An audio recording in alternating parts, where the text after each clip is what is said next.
Hi guys, welcome back to my channel. Welcome back to my channel if you are a returning subscriber. Thank you for always supporting me, and if you're a new subscriber, welcome to my channel, Official Jadene. And in today's episode, it is, well, series, it's Bible Studies with Jadene. But I'm thinking if I should change the name, because it's not, is it Bible Studies? Do you guys see it as Bible Studies? Because for me, it's just telling you what I learned from a certain book in the Bible. But I don't know if I should change the name. I don't know. You guys should let me know what you think. But in today's Bible study, we are going to be looking at the book of Esther, and I'm going to be telling you everything that I've learned and reading out certain chapters that stood out to me. So yeah, let's get straight into it. Like, we ain't wasting no time. We trying to learn the word. So okay, let me go to the beginning of like the book of Esther and what's it about, and just read what my Bible tells me. So it says Esther, who is just talking about who's included in this book. So it's Esther, Mordecai, King Xerxes. Like, I'm not good with names, you guys already know from the other videos, but I think that's how you say it. And Haman, where it was in Persia, particularly the capital city of Susa, when around 483 to 471 BC, which is before Christ. Why? To show that God is in control and to let everyone know how much he loves and cares for his people. Then it goes on to say, timing is important when it comes to asking for a favor, when baking, or when particularly in a sports activity. Esther, a Jewish girl who became the queen of Persia, knew about timing. She asked the king an important question at just the right moment. God gave her the opportunity at the time to save the Jewish people from death. So most of you would have learned about the book of Esther or know about Esther, but with me, I did know the story, but I wanted to know deeply and like see what God could speak to me through that book. So that's why I went on to read it, and it really wasn't a long chapter in the Bible. I think it's only around 10 chapters. But yeah, okay, it says, don't miss your chance to serve God.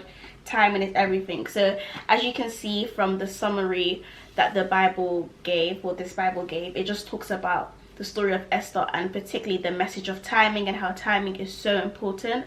So I'm gonna go straight into the chapters that stood out to me the most. I don't think I wrote the chapters down. Let me see. Okay, yeah. So we're gonna start with Esther chapter 2 verse 12. So Esther chapter 2 verse 12. So yeah, you need to read the book of Esther to actually, you don't have to, you can just go along with me, but I'm just gonna tell you what I learned in certain chapters, the ones that stood out to me. So Esther chapter 2 verse 12, it says, before each young woman was taken to the king's bed, she was given the prescribed 12 months of beauty treatments, 6 months with oil of myrrh, followed by 6 months with special perfumes and ointments. When it was time for her to go to the king's palace, she was given her choice of whatever clothing or jewelry she wanted to take from the harem, I think that's how you say it. That evening she was taken to the king's private rooms, and the next morning she was brought to the second harem, where the king's wives lived.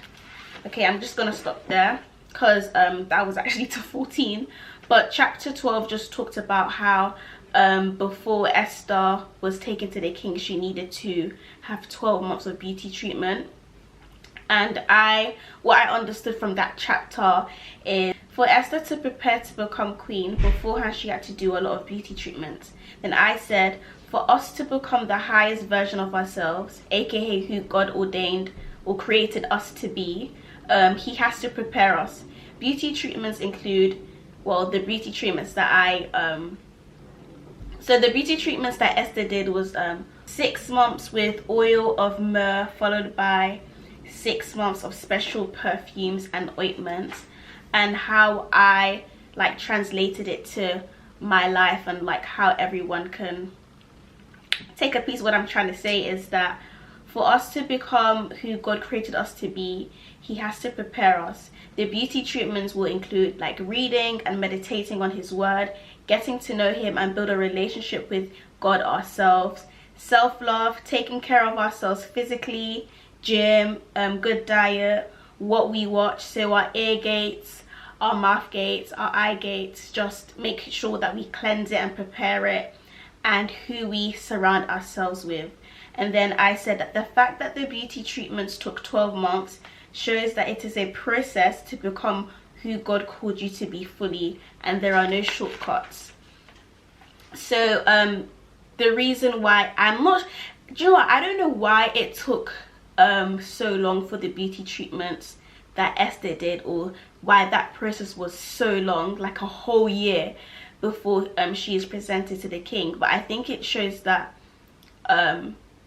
good things take time, and the way God does things, he does it slowly. Like it's like a, you know, like a home cooked meal. You have to prepare it, you have to put it in the oven.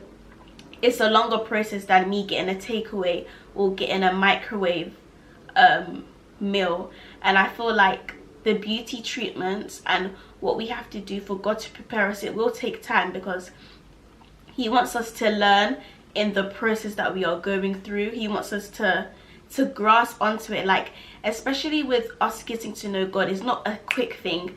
Getting to know someone in any relationship is not going to be quick.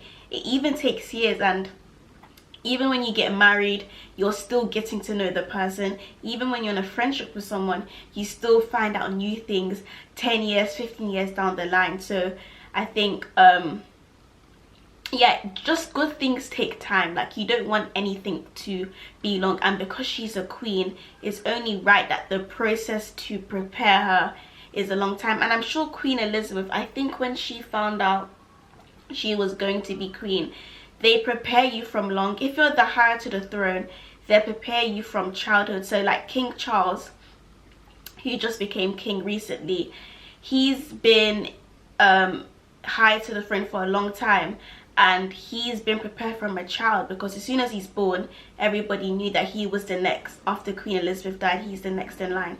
So it shows how it's a long process to get someone into the position that they are called to be. It's not an overnight thing, it's not a quick thing. But yeah, that's how I understood it. I hope it makes sense, because I felt like I was deviating a bit.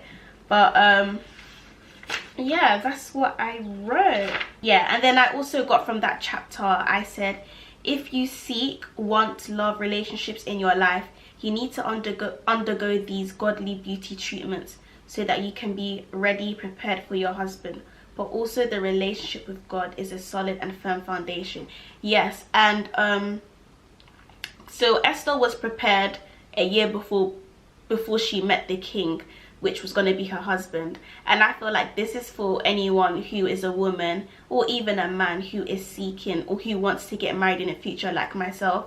I feel like the 6 months of beauty treatment, sorry, the year long of beauty treatment for us is us getting our relationship with God stronger, because that's going to be our firm foundation. I think the year long of beauty treatments is for us to build our relationship with God, because that's one thing we are going to need in life, not just in marriage, but especially when you are doing life with someone else. You need to have a solid and firm foundation with God.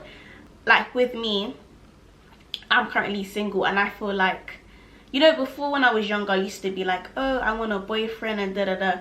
But I'm so happy that God didn't give me a boyfriend at the time that I needed it, because I did not have a solid foundation with Christ. Well, I knew him, like I used to seek him, but how I know Christ now compared to then is a totally different level. And I feel like my relationship with God now is more solid and firm than when I wanted it. And I know all of this is preparing me for my future spouse and all the future relationships that God will bring me, even friendship.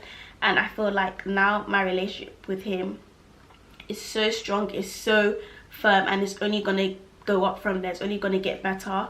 So it's like the time that I'm single, the time you are single is the time where you're supposed to be doing the beauty treatments, which is getting closer to God, focusing on your diet, focusing on your health, like making sure things are in order and prepared so you can enjoy, you know, you can enjoy life with your future spouse. But yeah.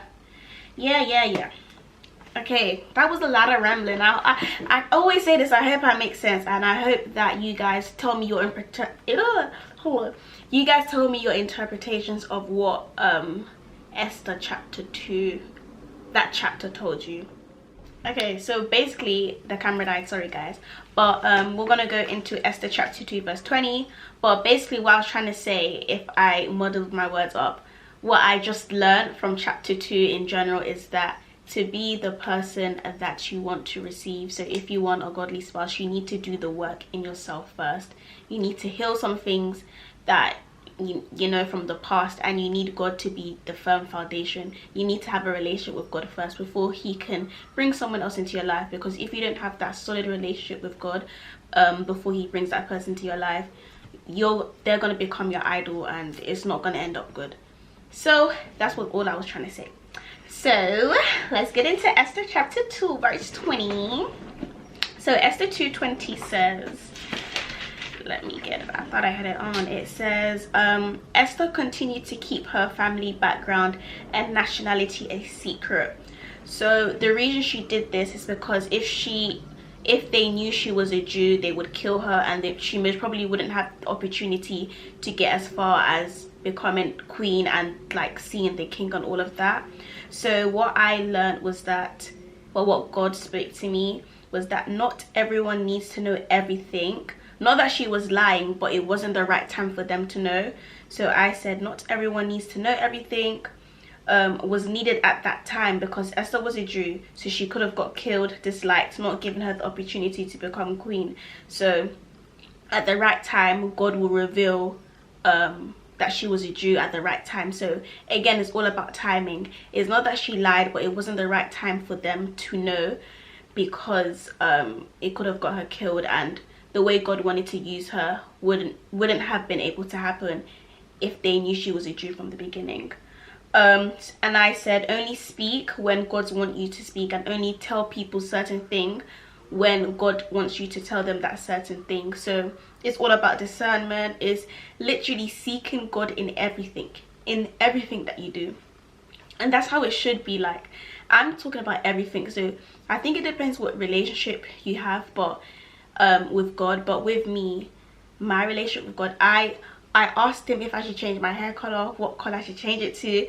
I asked God every single thing, everything, because he knows best. And it's just like you always want to stay in his will and alignment with his will, especially if you want to be the person that God created you to be and to fulfill that version here on earth. You want to seek him in everything, because as well as not only to be aligned with his will, but because he is our father, like he's actually our dad, like he wants to know everything. He wants to know if you want to change your style and what outfit you think, like he wants to know everything. So I really put God in every single detail of my life, and I've never looked back. I'll never change, because he knows what he's doing. Like, God said I should get this hair color, I said yes. I was scared at first, I can't lie. Like, I thought I would regret it, but it turned out for the good, because God knows what he's doing. And even if I didn't like it, I could change my hair back to black. But that's just an example, like how I seek God and how timing is everything. And yeah, hope that made sense. Okay, we're gonna go to Esther 3 and 7. So Esther 3. So this is a bit deeper into the story. It says, sometime later, King Xerxes promoted Haman, son of Hammedatha, the Agagite, over all the other nobles, making him the most powerful official in the empire. All the king's officials would bow down before Haman to show respect whenever he passed by, for so the king had commanded. But Mordecai refused to bow down or show him respect. So basically, Mordecai is Esther's uncle. Mordecai was like a dad to Esther. He looked after her. That's what I can remember from the story. And I think Mordecai was the one that told Esther not to like say where you're from, just guiding her on this journey.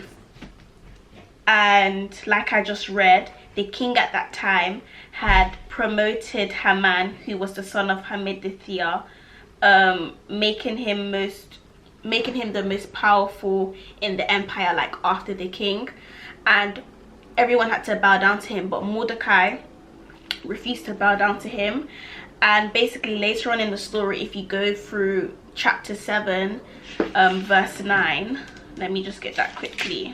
Then Harbona, one of the king's eunuchs, guys, I'm not good at pronunciations, so basically Haman set up a sharpened pole that stands 75 feet tall on its own in a courtyard. He intended it to use it to impale Mordecai, the man who saved the king from assassination.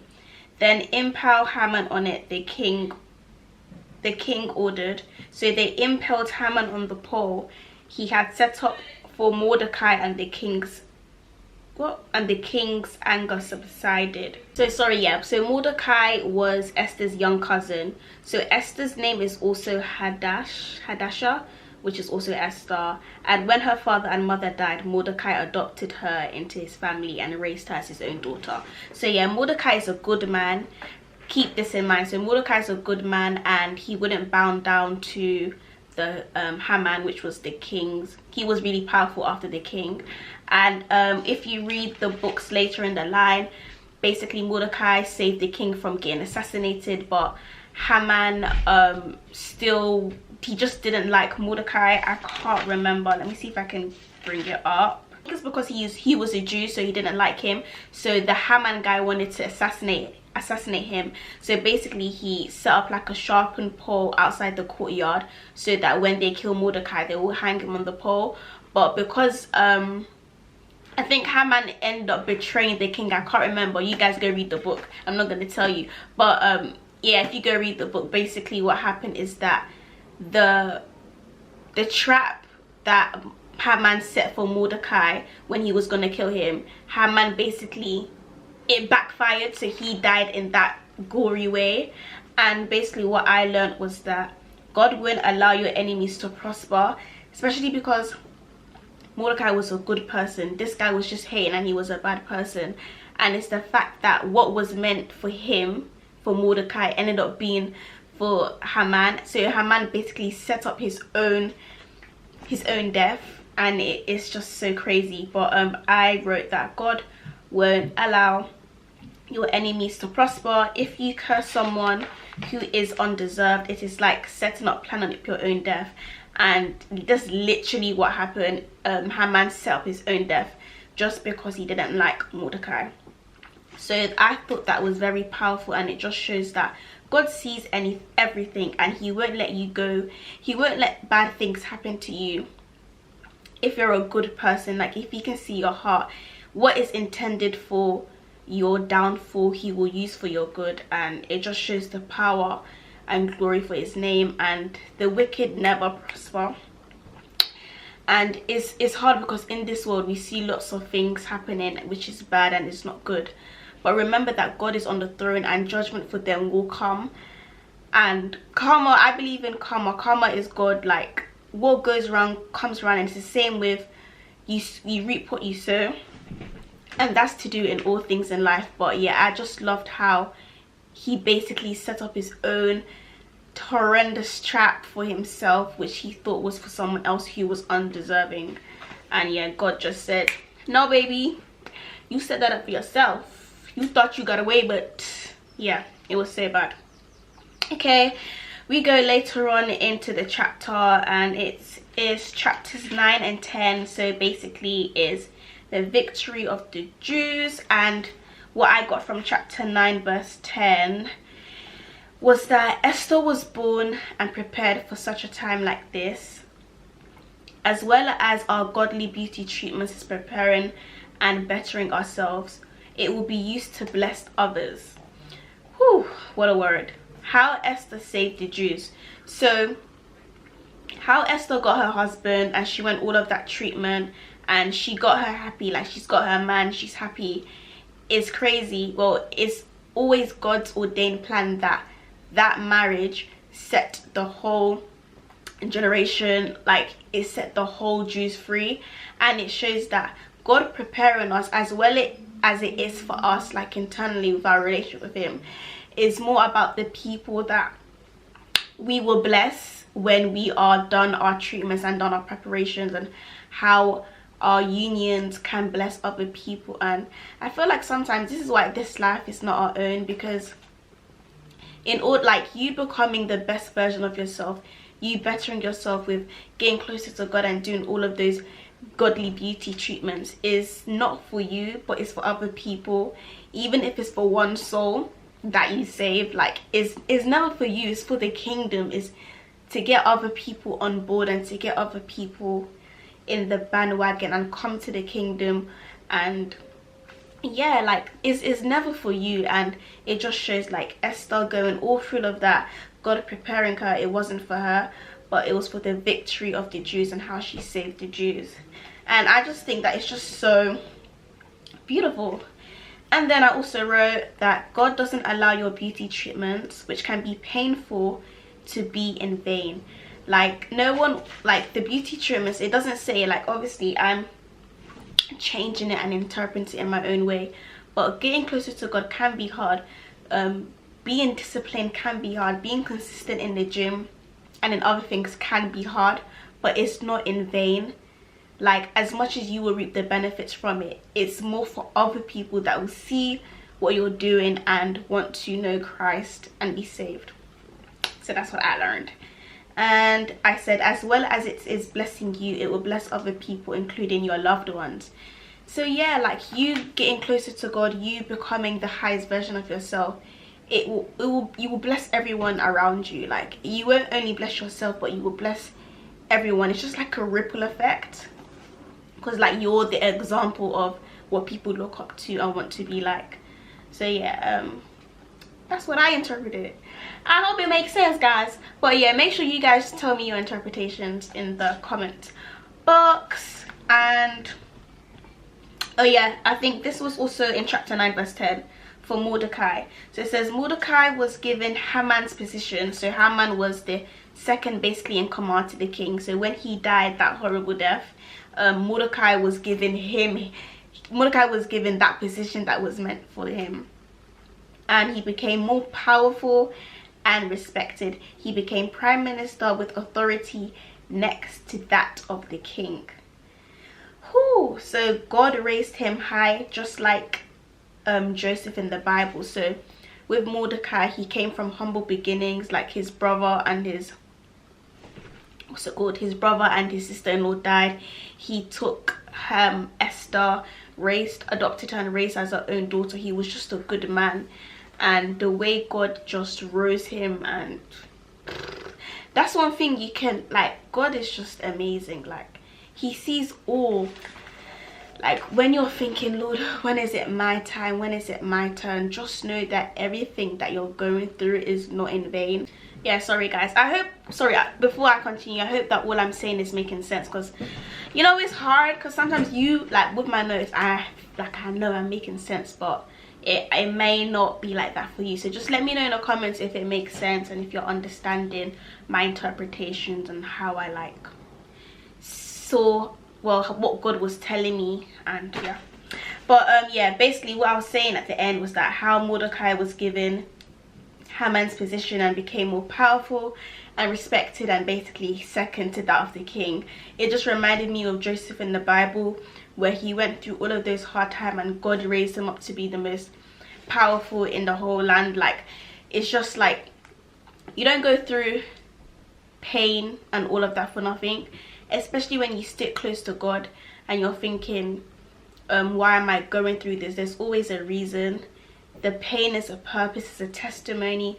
And one thing about testimonies is that it not only blesses you, but it blesses other people. So you went all through that and you came out smiling and happy that God brought you through it, but what you went through blesses other people. And that's how the kingdom of God works, and that's how non-believers can even know about the kingdom and get to know God, because what some people go through, like, they're not even supposed to be alive, and the fact that they've come out of it is only God. And yeah, but what the enemy meant for your downfall, God turns it around. he says brum brum brum, he does 360, he says nope, this one's mine, you ain't gonna do that to her, like, period. Oh. He means for our good. So that's all that I got from the book of Esther, and I hope it blesses you. I think one thing that it taught me is the beauty treatments. I know I keep speaking about that, but it just shows that God prepares you before he propels you. Whoo, what a word.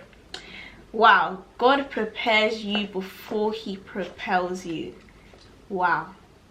He has to prepare you, because he can't not prepare you, then he can't propel you and you can't keep up that, or you mess it up. He has to prepare you so that when he propels you, you know, it makes sense. You're able to keep it, you're able to uphold it, you're able to give him all the glory, honor and praise. You're able to be an example. And like I said, that we don't go through all of this, is not for us, but rather for other people, for the kingdom. And it's like how I'm doing this Bible studies, as much as it has changed my life and blessed me and helped me, and I know that it's blessed other people. I've seen that it's blessed other people, and that's how it's supposed to be. But yeah, that's what I've got from the book of Esther, guys. I'll come back and do another one with another book that I've learned in the Bible, but I hope this blessed you. Please let me know if there's anything that you didn't understand. I will comment in the comment box.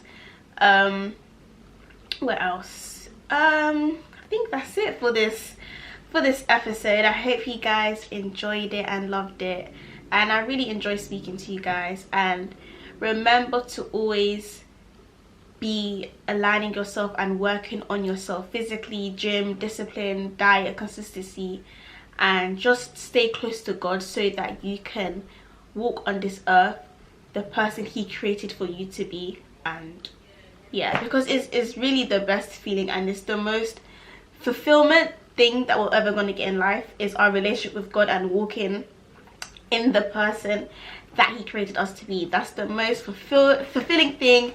You won't feel no gap or nothing is missing. Like, money can't do that, relationships can't do that, only God can do that. And remember, when you do that, when you seek him first, everything else that you want will be added onto you. Anything that is in your heart's desire will be added onto you. If you seek him first, if it's a relationship you want, if it's money that you want, if it's a job you want, it will all come to you. Just put God first, be present, enjoy your life, be happy, read a book, do anything that makes you happy, but seek him first. So see you guys in my next video.